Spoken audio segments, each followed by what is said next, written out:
Bonjour chers frères et en Christ, que la grâce, la paix, la miséricorde de notre Seigneur Jésus-Christ vous soit abondamment multiplié. Shalom et bienvenue dans cette nouvelle vidéo de 7 minutes de pain quotidien du 21 janvier 2026.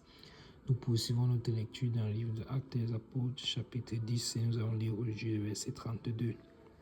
Nous avons vu dans la vidéo précédente que Corneille a pris la parole pour commencer à répondre à l'apôtre Pierre qui lui a posé la question de savoir pourquoi est-ce qu'il avait fait venir. Il a donc commencé à expliquer que pendant qu'il était dans la prière, car c'était un homme qui craignait Dieu, qui priait continuellement et qui faisait beaucoup de monde au peuple, et le Seigneur donc s'est souvenu de lui. Et pendant qu'il était donc en train de prier à la 9e heure du jour, l'ange lui est apparu, lui a demandé d'aller appeler Simon-Pierre, qui était logé chez un certain Simon Corroyeur à Jopé. C'est ce qu'il a fait.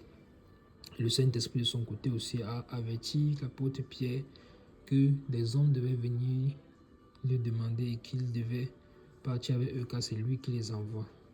Et a eu donné l'instruction de savoir que ce que Dieu déclare pur, il ne doit pas regarder comme impur en parlant ici des hommes. Donc, Corneille a commencé à répondre en disant: Corneille, ta prière a été exaucée et Dieu s'est souvenu de tes aumônes. Nous avons donc vu que nous devons donc nous-mêmes être fervents dans la prière, être patients dans la prière, être persévérants dans la prière, et que nous devons également apprendre à faire beaucoup d'aumônes, en tout cas des aumônes autour de nous, nous souvenir de ceux qui sont dans le besoin, de ceux qui souffrent, que le Seigneur vienne également en aide, que c'est une grâce et des bénédictions que nous attirons vers nous en le faisant.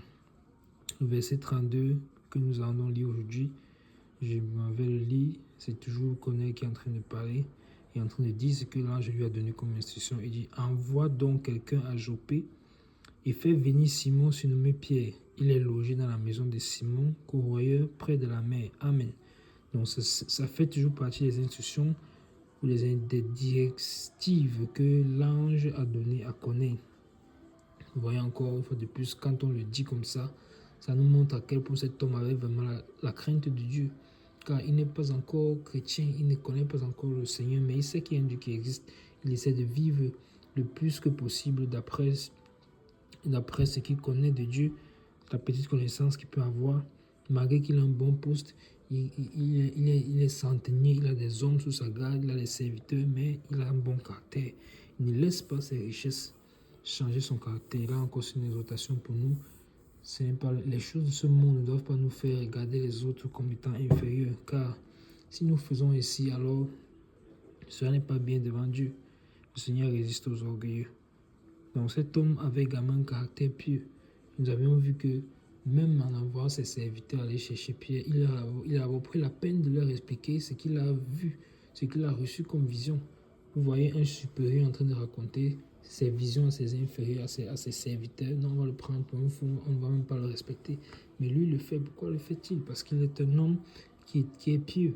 Il ne tient pas. Il fait pour acception de personne. Non seulement il fait pour acception de personne, mais ça montre également la valeur qu'il accordait à ses serviteurs. Il ne les regardait pas juste comme ses serviteurs, comme ses subalternes, mais comme des hommes comme lui. Donc le verset 32 dit que l'ange lui a dit: envoie donc quelqu'un à Jopé et fais venir Simon surnommé Pierre. Il est logé dans la maison de Simon Corroyeur près de la mer. Vous voyez que, encore une fois de plus, tout comme dans la vidéo précédente, nous avons vu que le ciel connaît le nom de Corneille. Alors ici également, le ciel connaît Pierre.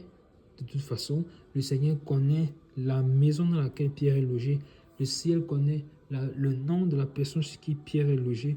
Le ciel connaît la fonction, c'est-à-dire le travail de la personne chez qui Pierre est logé. Et le Seigneur connaît la localisation. Le ciel connaît la localisation de la maison où Pierre est logé. Vous voyez? Donc, le ciel est au courant de tout. Nous n'avons pas besoin de promener les regards inquiets. La parole de Dieu déclare que nous allons chercher premièrement le royaume des cieux, sa justice, et toutes choses viendront par-dessus tout. Alors, je m'aimerais t'encourager à ne pas promener les regards inquiets, à savoir que le ciel est au courant de tout. Le ciel est au courant de la situation que tu traverses. Tu dois simplement faire connaître tes besoins à l'Éternel, avec des soupirs, des supplications, des actions de grâce. Et le Seigneur fait le reste. Il se charge du reste. Mais demeurons seulement persévérants, demeurons persévérants. Donc, on lui donne l'instruction d'aller chercher le ciel a tous les renseignements. Il peut donner clairement les indications à connaître pour il envoie ses serviteurs maintenant aller chercher l'apôtre Pierre. Vous voyez? Parce que tout est clair, tout est clair. Envoie donc quelqu'un à Joppé, il fait venir Simon. Donc, vous voyez qu'il y a une relation entre le verset précédent que nous avons vu, où l'ange disait que le Seigneur se souvient de toi et envoie donc Pierre. Donc, le Seigneur se souvient de toi, mais pour que la bénédiction quitte maintenant du ciel, ce que tu es en train de chercher là, ce pourquoi tu es en train de prier, pour qu'elle quitte du ciel et qu'elle arrive vers toi, il faut que ça passe par un homme. Pour que ça passe par mon serviteur qui est sur la terre, l'apôtre Pierre. Donc, le Seigneur aussi, parfois, souvent, passe par des hommes pour nous bénir. Nous devons être sensibles à l'Esprit de Dieu. Ce n'est pas une hésitation à aller se mettre aller se coucher devant les hommes, ou bien à laisser les hommes dominer sur nous. Non, mais c'est de reconnaître quand est-ce que le Seigneur est en train d'agir. Et le Seigneur peut passer par des hommes, quand je dis des hommes, des frères et sœurs, même des frères et sœurs, parce que quand on dit serviteur, on a toujours l'impression qu'on est en train de parler de quelqu'un qui est pasteur ou prophète bien au-dessus de nous. Non, un frère et sœur, un frère ou bien une sœur. Le Seigneur peut passer par son enfant, puisque nous sommes le corps de Christ et lui, c'est la tête. Donc, il peut passer par le corps, c'est lui dans la tête qui donne les désirs et les instructions. Et maintenant, donc, par le corps, par n'importe quel membre du corps, il peut passer pour nous bénir, pour nous atteindre. Donc, qu'on est en train de chercher la face de Dieu et ce qui l'attend va être délivré à travers la bouche d'un homme sur la terre.